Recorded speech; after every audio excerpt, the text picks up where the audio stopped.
in-depth look at the student loan situation. We're joined by Douglas Sloan, who is principal at National Capital Strategy Group and vice president of the Washington, D.C. chapter of the NAACP. Douglas, thanks very much for coming in. We appreciate it. Thank you.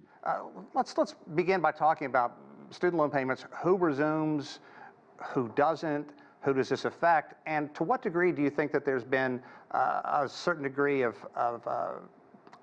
I don't know how to exactly phrase it, but people in the U.S. were convinced that Biden was going to do something. He pledged that, he made that promise, and it didn't happen. Yeah, it didn't happen because of the Republican Party. Biden had moved to erase and forgive student loan debt up to $20,000, and I believe even more for students with Pell Grants for millions of people that have graduated from college and some people that were still in school facing heavy student loan debt. And effort by 6 red Republican-led states and a challenge in a conservative Supreme Court put that away, did away with all that. So, you know, Biden is doing everything he can. He's now come up with a SAVE plan to try to provide an on-ramp and ease people back into their student loans. He's going to try to work through his authority over the U.S. Department of Education to see if there's another way or method he can forgive this. Biden is doing everything within his power to try to help out Americans in this post-COVID society that we're still dealing with. We're still dealing with incredibly high gas prices, food prices, housing that are all a result of COVID that we still are struggling to come out of. So Biden is doing everything he can, but he is being thwarted by the Republican Party. And this will have consequences in next year's presidential election. Douglas, I want to also kind of put things in perspective for an international audience. When I went to school, I paid a fraction of what my kids paid when they had to go to school. So when I hear people say, oh, well, I paid my student loan when I got out, my student loan was about, was very, very small. So explain what this is doing to an average breadwinner. You get out and you're saddled with $100,000 in debt because you went to school for 4 years. How do you pay that off when you're a young person? Yeah, I don't know. I'm at a loss. I saw a study that said it takes about 15 and a half years for the average person to pay off their student loans. I believe that's just college and not grad school. I was reading up on this and I saw some astronomical numbers of people that are saddled with student debt, $172,000. Like me, like you, that blows my mind. My student debt wasn't that much, although it did take me a while to pay it off, and I finally got through it. But that doesn't mean that I don't want students and people coming behind me to be saddled with that same debt and even more. So I really am hopeful that Joe Biden and the Democrats are going to be able to get back into office, that perhaps we can take control of the House and the Senate, and maybe we can, maybe the Democrats can find a way to erase some of the student debt, especially in this post-COVID economy when Americans are facing so many economic challenges. It's just unbelievable that we are not all on the same page and trying to help each other get through this tough time.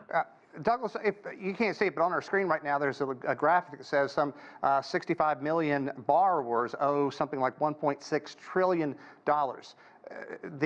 Those who say, look, it's time for people to step up and pay their student loans, they look at that number and they say, wow, this could really take a chunk, not a huge chunk, a chunk out of the national debt. Do you understand that side of the argument? I understand that side of the argument. However, you also have to understand in terms of how our economy works, again, I'm not saying you don't understand this, but just for our viewers, when people have to resume these student loan payments, that's going to hit our economy. That's going to affect discretionary spending to the tune of maybe 0.1% of the U.S. economic output for 2023 and up to 0.3% in 2024. That's going to negatively affect our economy. So we have to be really careful in how we get through this. We're still in a very fragile state coming off of COVID, and we still haven't quite been able to right the ship. So I think forgiving some of these student loans and getting some of that spending, some of that money, discretionary spending, into our economy to generate revenue for our businesses would be in our best interests. Do you see any signs out there that the two sides are going to be able to come together and try and work out some kind of method moving forward to change the way people do go to college? Because there has been this argument, hey, maybe not, college isn't for everybody. You could go to a trade school, you could do something else, but a lot of people really want that 4-year degree.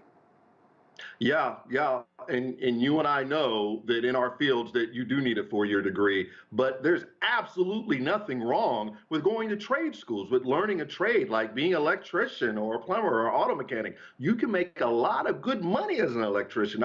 With my work with the NAACP, I'm working with the International Brotherhood of Electrical Workers.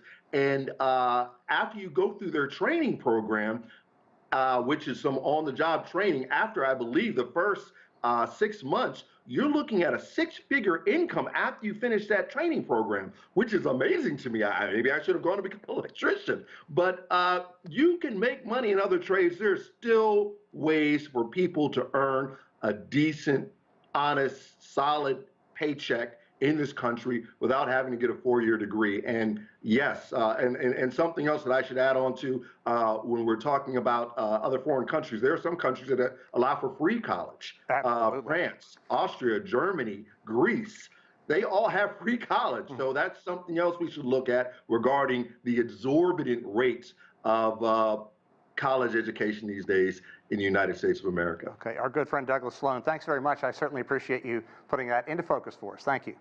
Thank you.